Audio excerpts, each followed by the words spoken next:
Hello student, अगर कोई particle या बॉडी सिंपल हार्मोनिक मोशन में है तो उस पर एक्सेलरेशन कैसा काम करेगा, किस तरह का एक्सेलरेशन होगा, यूनिफॉर्म एक्सेलरेशन होगा कि नॉन यूनिफॉर्म एक्सेलरेशन होगा, उसे हम लोग समझते हैं। राइट, यहाँ पे जब हमने इसकी वेलोसिटी मीन पोजीशन का कॉन्सेप्ट क्लियर हो गया। वो पोजीशन जहाँ जिस पोजीशन पे बॉडी इक्विलिब्रियम में होती है, अगर बॉडी इक्विलिब्रियम में है इसका मतलब उस बॉडी पे नेट फोर्स कितना लगता है, ज़ीरो लगता है। और जब बॉडी पे नेट फोर्स ज़ीरो होगा तो उस बॉडी में एक्सेलरेशन कितना होगा, F equal to M A के हिसाब से ए भी जीरो हो जाएगा। राइट, तो मीन पोजीशंस पे एक्सेलरेशन जीरो होता है।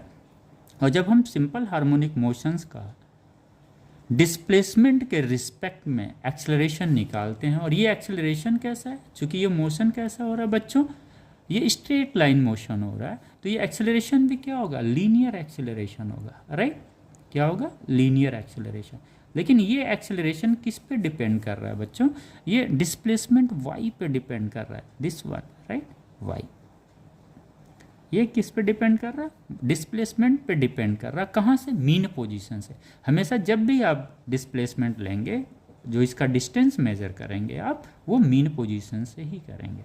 राइट, और डायरेक्शन जो रहेगा डिस्प्लेसमेंट का, ये जो हम लेंगे मीन पोजीशन से, वो चाहे अवे जा रहा हो मीन पोजीशन से या टूवर्ड्स मीन पोजीशन आ रहा हो, फिर भी जो डिस्प्लेसमेंट का डायरेक्शंस हम लेंगे always away from the mean positions लेंगे। राइट, तभी रीस्टोरिंग फोर्स क्या हम बोलते हैं कि एसएचएम में जो रीस्टोरिंग फोर्स काम करता है वो किसके अपोजिट होता है, अपोजिट टू द डिस्प्लेसमेंट होता है। तभी हम लोग लिखते हैं restoring force is directly proportional to minus Y. ये माइनस साइन अपने आप में बताता है कि फोर्स जो है डिस्प्लेसमेंट के अपोजिट डायरेक्शंस में लगता है। राइट, तो हमने निकाला था linear acceleration minus omega square Y.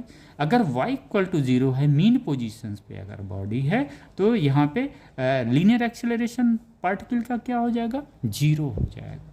Right, आइए अब जब यहाँ से जीरो एक्सेलरेशन हुआ, अब जैसे जैसे ये जा रहा है उसका एक्सेलरेशन क्या कर रहा है, इंक्रीज कर रहा है। बॉडी में जो लगने वाला एक्सेलरेशन है वो इंक्रीज कर रहा है।